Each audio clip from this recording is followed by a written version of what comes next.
अधर्म पर धर्म की विजय, असत्य पर सत्य की विजय, बुराई पर अच्छाई की विजय, पाप पर पुण्य की विजय। आतंकी रावण का दहन करने फिर एक बार श्री राम को आना होगा। आप सभी को दशहरा की बहुत बहुत शुभकामनाएं।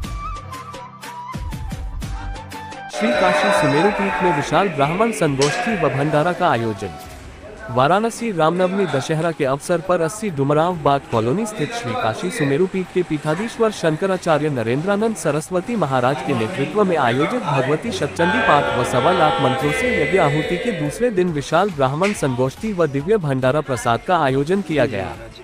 मौके पर शंकराचार्य नरेंद्रानंद सरस्वती महाराज ने बताया कि श्री काशी सुमेरु पीठ में देश विरोधी व सनातन विरोधी शक्तियों के समूल विनाश के साथ ही भारत के तीनों सैन्य ताकतें जल सेना, वायु सेना, थल सेना के तेज में वृद्धि की कामना से आज भगवती शतचंडी पाठ व 1.25 लाख मंत्रों से यज्ञ आहुति की गई।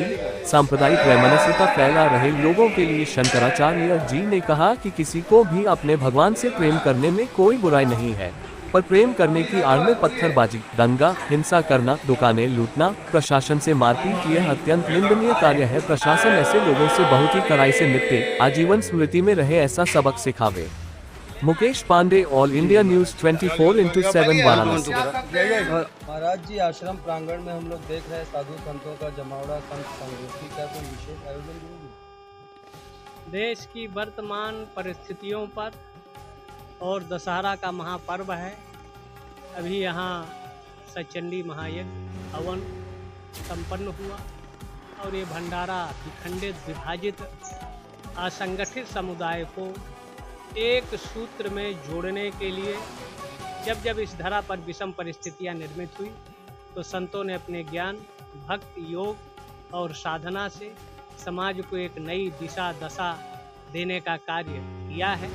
इसी निमित्त आज ये आयोजन यहाँ रखा गया कि हम वर्तमान परिस्थितियों का चिंतन करें, मनन करें और सनातनी इससे छुटकारा कैसे पाएं। इसी सब का मंथन हुआ और भविष्य में यात्राएं होंगी अब, और सनातनियों को संगठित किया जाएगा। एक तरफ इस्लाम के नाम पर घरों से निकलकर समाज में वैमनस्यता, नफरत, कटुता, हिंसा का वातावरण निर्मित हो रहा है। ऐसी परिस्थितियों में सनातनी संत 3 सजावत देश को, सती संत और सूर, और 3 बिगाड़त देश को, कायर कपटी कूड़। तो कुछ कपट कलेवर का भेष धारण कर आस्तीन के सांप विधर्मी अराजकता उत्पन्न करना चाहते हैं, कानून को ध्वस्त करना चाहते हैं। ऐसी परिस्थिति में संतों का नैतिक कर्तव्य और दायित्व है कि समाज एक रहे, पूरब से पश्चिम और उत्तर से दक्षिण, धर्म के नाम पर, मजहब के नाम पर, जाति के नाम पर जो विषाक्त वातावरण है उससे समाज छुटकारा रहे। वसुदैव कुटुंबकम हो, सद्भाव हो, एकता का निर्माण हो। इसके लिए यह कार्यक्रम आज यहाँ रखा गया। 9 बजे से चल रहा था और उसका आना जाना लगा रहता है। अनादिकाल से सनातन रहा है महाराज जी, और अभी भी उन्मूलन के लिए आप कार्य कर रहे हैं। क्या कारण है कि सनातन को उन्मूलन की आवश्यकता, सनातन के खिलाफ लोगों जो है उनके उन्मूलन की आवश्यकता है? जैसे एक सीजन होता है मच्छरों, बरसात के बाद वो पनपते हैं लावा और लोगों को त्रस्त करते हैं, रक्त चूसते हैं। तो कुछ यहाँ रहकर, खाकर और भारत का रक्त चूसना चाहते हैं।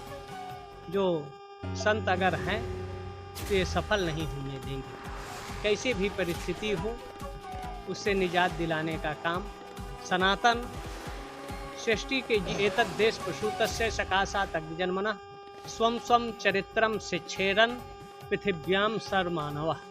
विश्व के मानव को शिक्षा, दिशा, दशा देने का काम अग्र यहाँ सनातन संस्कृति, हिंदू संस्कृति अनादिकाल से करती रही, आज भी कर रही, भविष्य में भी करती रहे। जो चंद मशरूम जैसे पैदा होते हैं और सृष्टि को निगलना चाहिए। सनातन का कोई आदि अंत नहीं था, लेकिन आज सनातन सिकुड़ रहा है। सनातन के अनुयायियों को अनेक तरह के प्रलोभन देकर धर्मांतरण किया जा रहा है। लव जिहाद जो एक तरह से मानव तस्करी का जैसे कांड है, ये सबको बढ़ावा मिल रहा है। खुलेआम धर्मांतरण जैसे कृत्य को प्रोत्साहन मिल रहा है। इन सब से समाज को छुटकारा मिले सरकारी नियंत्रण से, क्योंकि मंदिर में धन देने वाला सनातनी हिंदू है और वो धन का दुरुपयोग होता है। इसलिए वो मंदिर सरकारी नियंत्रण से मुक्त हो, सनातनियों का 100% उसमें अधिकार हो, धर्मांतरण पूर्ण प्रतिबंधित हो। जो जिहादी हैं, आतंक फैला रहे हैं, योगी जैसे शासक राष्ट्रीय स्तर पर रहने की ज़रूरत है। उनकी संपत्ति जब्त होना चाहिए, उनका दमन होना चाहिए, जिससे भारत में सद्भाव एकता का निर्माण हो।